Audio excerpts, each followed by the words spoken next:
ভগবান শ্রীকৃষ্ণ নিজের বোন সুভদ্রাকে বললেন, রোজ তুলসীতে জল অর্পণ করলে কি হয়। এক সময়ের কথা, দেবী সুভদ্রা যখন নিজের পিতার আলয়ে আসলেন ভগবান শ্রীকৃষ্ণের সঙ্গে সাক্ষাৎ করতে, তিনি নিজের স্বামী অর্জুনের সঙ্গে একটি বিশাল রথে চড়ে দ্বারকায় এসে পৌঁছালেন। তখনই দেবী সুভদ্রা অত্যন্ত অবাক হলেন। তিনি দেখলেন স্বয়ং শ্রীকৃষ্ণ তার পত্নী রুক্মিণীর সঙ্গে তুলসী গাছে জল দিচ্ছেন। তখন সুভদ্রা মহলে না পৌঁছে শ্রীকৃষ্ণের সামনে উপস্থিত হলেন এবং বললেন, ভাই, তুমি এটা কি করছো? তুলসী পাতা তোমার এত প্রিয়? তখন শ্রীকৃষ্ণ বললেন, হ্যাঁ বোন, তুলসী ভগবান শ্রীহরির অত্যন্ত প্রিয়। যদি আমরা প্রতিদিন মা তুলসীর পুজো করি এবং নিত্যরূপে তুলসী গাছে জল অর্পণ করি, তবে এই জীবনে আমরা সমস্ত প্রকার দুঃখ কষ্ট থেকে মুক্তি পেয়ে যাব এবং মৃত্যুর পর আমাদের বৈকুণ্ঠ লোক প্রাপ্ত হবে। তখন সুভদ্রা বলল, দাদা, সত্যিই কি এতে এত গুণ আছে? তখন শ্রীকৃষ্ণ সুভদ্রাকে বললেন, তোমার মনের এই প্রশ্নের সমাধান করার জন্য তোমাকে আমি একটি অত্যন্ত পবিত্র কথা শোনাতে চাই। এই পবিত্র কথা তুমি খুবই মনোযোগ সহকারে শোনো, কারণ এই কথা স্বয়ং বাবা ভোলানাথ মা পার্বতীকে বলেছিল। এক সময়ের কথা, অবন্তিকা রাজ্যে একটি ব্রাহ্মণ দম্পতি থাকতেন। ব্রাহ্মণ ভগবান শিবের খুব বড় ভক্ত ছিল, কিন্তু তার স্ত্রী শ্রীহরির ভক্ত ছিলেন। ওনাদের দুজনের মধ্যে এই সব বিষয় নিয়ে সব সময় মতবিরোধ থাকত, কিন্তু সব স্বামী স্ত্রীর মতোই সেই ঝগড়ায় ব্রাহ্মণের স্ত্রী জিতে যেত। এমনই একদিন সেই ব্রাহ্মণ অন্য একটি গ্রামে পৌরাণিক কথা শোনাতে গিয়েছিল, কিন্তু সে যখন ঘরে ফিরছিল তখন সে দেখল রাস্তার দুটি রাজ্যের মধ্যে খুব বড় একটা যুদ্ধ লেগেছে। সেই ব্রাহ্মণটি ওই যুদ্ধের মধ্যে থেকে কোনোভাবে নিজের প্রাণ বাঁচিয়ে নিজের ঘরে আসলো, কিন্তু সেই ব্রাহ্মণের পিছু পিছু একটি সুন্দরী কন্যাও চলে আসলো। সেই কন্যা ওই ব্রাহ্মণ দম্পতির কাছে শরণাগত চাইল। আসলে ওই সুন্দরী মহিলা একজন পতিতা ছিলেন, যাকে সৈনিকদের মনোরঞ্জনের জন্য রাখা হয়েছিল। সেই রাজ্যের প্রতিটি সৈনিক তার উপর অত্যন্ত অত্যাচার করত তথা নিজের কাম বাসনাকে তার দ্বারাই পূরণ করত, এবং সেই স্ত্রীও এই পাপে পুরোপুরি জর্জরিত হয়ে গিয়েছিল। ব্রাহ্মণ দম্পতি মনের দিক অত্যন্ত ভালো ছিল। তারা সেই কন্যাকে নিজের কাছেই নিজের কন্যার মতো রেখে দিল এবং অত্যন্ত সেবা করতে লাগলো। সেই কন্যাও তাদের সঙ্গে থাকতে থাকতে তাদের মতোই আচার আচরণ করতে লাগলো। সেও ব্রাহ্মণীর মতো রোজ তুলসী গাছে জল অর্পণ করতে লাগলো, প্রত্যেক দিন পুজো পাঠ করতে লাগলো এবং সমস্ত মন্ত্র জপ তপ করতে লাগলো। ব্রাহ্মণ প্রতিদিন কোনো না কোনো মাঙ্গলিক কর্ম করার জন্য গৃহ থেকে বাইরে যেত, আর গৃহে শুধুমাত্র ব্রাহ্মণী আর ওই কন্যাই থাকত। ওই প্রকারে 1 মাস কেটে গেল। সেই পতিতা মহিলা নিজের পুরনো জীবন ভুলে গিয়েছিল। এরপর একদিন রাজার কিছু সৈনিক ব্রাহ্মণকে খুঁজতে খুঁজতে ওই ব্রাহ্মণীর গৃহে এসে পৌঁছালো এবং তাকে নিজেদের সঙ্গে নিয়ে যাওয়ার জন্য জোর করতে লাগলো। যখন সে ব্রাহ্মণ পত্নী তাদেরকে বাধা দেওয়ার চেষ্টা করলো, তখন সেই সৈনিকরা ব্রাহ্মণ পত্নী এবং সেই কন্যাকে এই দুজনকেই মেরে দিল। মৃত্যুর পর ব্রাহ্মণীর স্বর্গপ্রাপ্তি হলো, কিন্তু সেই পতিতা মহিলাকে নরকে পৌঁছাতে হলো। যখন নরকে যমরাজের সামনে তাকে দাঁড় করানো হলো, তখন তার পাপের লেখাজোখা দেখে তাকে রাক্ষসের দ্বারা বিভিন্ন রকম অত্যাচার করার সাজা প্রাপ্তি হলো। সেই পতিতা মহিলা জানতো যে সে কত পাপ করেছিল, তাই সেও তাকে দেওয়া এই সাজাগুলি মাথা পেতে নিল। কিন্তু যখনই তাকে রাক্ষসের ভরা ভূখণ্ডে ফেলে দেওয়া হলো এবং রাক্ষসেরা তাকে খেতে চাইল, তার শরীর সোনার মতো চকচক করতে লাগলো। তাকে কোনো রাক্ষস ছুঁতেও পারল না। তারপর তাকে যখন গরম তেলে ফেলে দেওয়া হলো, তখন সেই গরম তেল ঠান্ডা হয়ে গেল। এই চমৎকার দেখে যমদূতেরা অত্যন্ত অবাক হয়ে গেল। তারা যমরাজকে সমস্ত বৃত্তান্ত শোনালো। যমরাজ শীঘ্রই এসে কন্যাকে যমালয়ে নিয়ে আসতে বললেন। যমদূতেরা সেই কন্যাকে আবার যমালয়ে যমরাজের সামনে নিয়ে আসলেন। যমরাজের সামনে উপস্থিত হওয়ার পর সেই কন্যা জোরে জোরে শ্রীহরির নাম নিতে লাগলো। তৎক্ষণাৎ শ্রীহরি সেখানে উপস্থিত হলেন এবং বললেন, হে যমরাজ, এই কন্যা প্রতিদিন তুলসীকে জল অর্পণ করেছে এবং প্রতিদিন আমার অর্থাৎ ভগবানের চরণে তুলসী অর্পণ করেছে, বিধিবিধান পূর্বক আমার পুজো করেছে। সে ব্যক্তি প্রতিদিন তুলসী নিত্য জল অর্পণ করে এবং তুলসী গাছের সামনে এই একটি মন্ত্র জপ করে সেই সমস্ত প্রকারের পাপ থেকে মুক্তি পায়। যে ব্যক্তি কার্তিক মাসে আমাকে অর্থাৎ শ্রীকৃষ্ণকে তুলসী পাতা অর্পণ করে 10,000 গোদানের পূর্ণ প্রাপ্তি করে, নিঃসন্তান ব্যক্তিদের পুত্র প্রাপ্তি হয়, রোগী রোগ মুক্ত হয় এবং সমস্ত প্রকার ভয় থেকে মানুষ মুক্তি পায় এবং পাপীরাও সমস্ত প্রকার পাপ থেকে মুক্তি পায়। যে প্রকারে দেবী লক্ষ্মী দ্বারা বৈকুণ্ঠ লোকের ঐশ্বর্য প্রাপ্তি হয়, একই প্রকারে বৈকুণ্ঠে তুলসীর কারণে পবিত্রতা ছড়ায়। পৃথিবীতে যেই স্থানে তুলসীর গাছ হবে সেই স্থানে কখনোই অন্যায় অবিচার অত্যাচার হবে না, সেই স্থান সবচেয়ে বেশি পবিত্র হবে। যে ব্যক্তি সারা জীবনে অন্তত একবারও তুলসীকে জল অর্পণ করে তার সমস্ত রকমের পাপের থেকে সে মুক্তি পেয়ে যায়। শ্রীকৃষ্ণ বলেন, হে সুভদ্রা, সংসারে তুলসীর মতো এত পবিত্র বৃক্ষ আর কেহ নেই। যে স্ত্রী নিত্য তুলসী পুজো করে সে সর্বদাই সৌভাগ্যশালী থাকে। যে মৃত্যুর সময় তুলসী পাতা মিশ্রিত জল পায় সে সমস্ত প্রকার পাপ থেকে মুক্তি নিয়ে বৈকুণ্ঠ লোকে গমন করে। এই গাছকে তুলসী প্রিয়া বা বিষ্ণুপ্রিয়াও বলা হয়ে থাকে। তুলসীকে প্রতিদিন পুজো করলে, প্রতিদিন এতে জল অর্পণ করলে পরিবার থেকে দরিদ্রতা দূরীভূত হয়। সেই পরিবার সর্বদাই মাতা লক্ষ্মী এবং শ্রী বিষ্ণুর কৃপা প্রাপ্ত করে।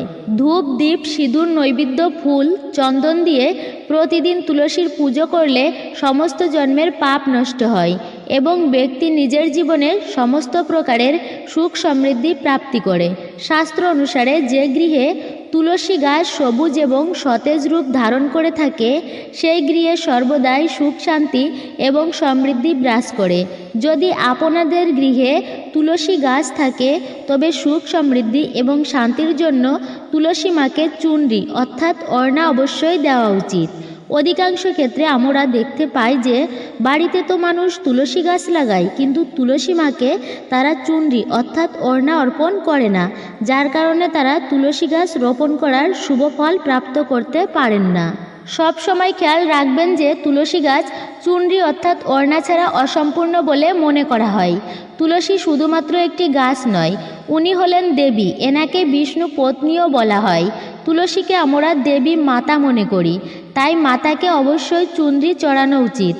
আপনি তুলসী গাছের সবুজ রঙের, হলুদ রঙের অথবা নীল রঙের ওড়না চড়াতে পারেন, কিন্তু কখনোই তুলসী গাছে লাল রঙের ওড়না চড়াবেন না, কারণ লাল রং মঙ্গল গ্রহের প্রতীক এবং তুলসী গাছ হলো বুধ গ্রহের প্রতীক। এই দুই গ্রহের মধ্যে দ্বন্দ্ব থাকার কারণেই লাল রঙের ওড়না কখনোই তুলসী গাছে অর্পণ করতে নেই। তুলসী গাছ অত্যন্ত সংবেদনশীল এবং একে খুব ভালোভাবেই দেখাশোনা করতে হয়। তুলসী গাছের সামনে এমন অনেক জিনিস আছে যেগুলো কখনোই রাখতে নেই। তুলসী গাছের সামনে কখনোই অপশব্দ অর্থাৎ খারাপ কথা বলা উচিত নয়। তুলসী গাছের সামনে ভুলেও জুতো, চপ্পল ইত্যাদি রাখা উচিত নয়। তুলসী গাছের সামনে ঝাড়ু, পোছা ইত্যাদি এই রকম জিনিস কখনোই রাখা উচিত নয়। যেখানে তুলসী গাছ রাখা থাকে তার আশেপাশে থুতু ফেললেও ঘোর অনর্থ হয়।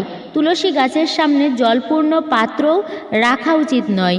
সন্ধ্যায় তুলসী গাছের সামনে প্রদীপ প্রজ্বলন করার পর সেই প্রদীপ সেখান থেকে সরিয়ে নেওয়া উচিত, কারণ তুলসীর নিচেই নিভে যাওয়া প্রদীপ রাখা অশুভ বলে মনে করা হয়। যে স্থানে তুলসী গাছ রোপণ হয় সেই স্থানে সর্বদাই পরিষ্কার পরিচ্ছন্ন রাখা উচিত। তুলসী গাছের নিচে শিবলিঙ্গ বা গণেশজির মূর্তি রাখা উচিত নয়। এরই সঙ্গে তুলসী গাছ যে পাত্রে রাখা হয়েছে সেখানে অন্য কোনো গাছও রোপণ করা উচিত নয়। তবে তুলসী গাছে যদি নিজের থেকে দুর্বাঘাস ওঠে তবে এটি খুবই শুভ সংকেত বলে মনে করা হয়। এর অর্থ হলো মাতা লক্ষ্মী তার উপর অত্যন্ত সন্তুষ্ট হয়েছেন এবং তিনি আপনার গৃহে নিত্যকাল পর্যন্ত বিরাজ করতে চান। তুলসী গাছের আশেপাশে ভেজা কাপড়ও শোকাতে দেওয়া উচিত নয়, কারণ এই ভেজা কাপড় থেকে নোংরা জল তুলসী গাছে পড়তে পারে, যা অত্যন্ত পাপ বলে মনে করা হয়। তুলসী পাতা নখ দিয়ে কখনোই ভাঙা বা ছেঁড়া উচিত নয়। যদি তুলসী গাছের পাতা শুকিয়ে পড়ে সেগুলো কখনোই ডাস্টবিন বা নোংরা জায়গায় ফেলা উচিত নয়। সেই পাতাগুলিকে সংগ্রহ করে তুলসী গাছের গোড়াতেই রেখে দেওয়া উচিত। রবিবার দিন তুলসী পাতা কখনোই ভাঙা বা ছেঁড়া উচিত নয় এবং তুলসী গাছে জলও অর্পণ করা উচিত নয়। কারণ রবিবার মা তুলসী শ্রী বিষ্ণুর জন্য সারাদিনেই উপবাস রাখেন। এছাড়াও প্রতিদিন তুলসী গাছে সকাল সকাল স্নানাদি সম্পূর্ণ করে জল অর্পণ করা উচিত এবং সন্ধ্যার সময় একটি প্রদীপ প্রজ্বলন করা উচিত। অধিকাংশ সময় মহিলারা স্নানের পর নিজের চুল খোলা রেখেই তুলসীকে জল অর্পণ করেন। এটা করা কখনোই উচিত নয়। এটাকে অশুভ বলে মনে করা হয়।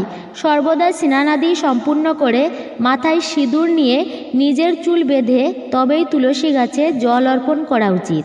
গৃহে তুলসী গাছ রোপণ করার সময় সর্বদাই পরিষ্কার মাটিতে তুলসী গাছ রোপণ করা উচিত। তুলসী গাছ কখনোই নোংরা স্থানে রাখা উচিত নয়।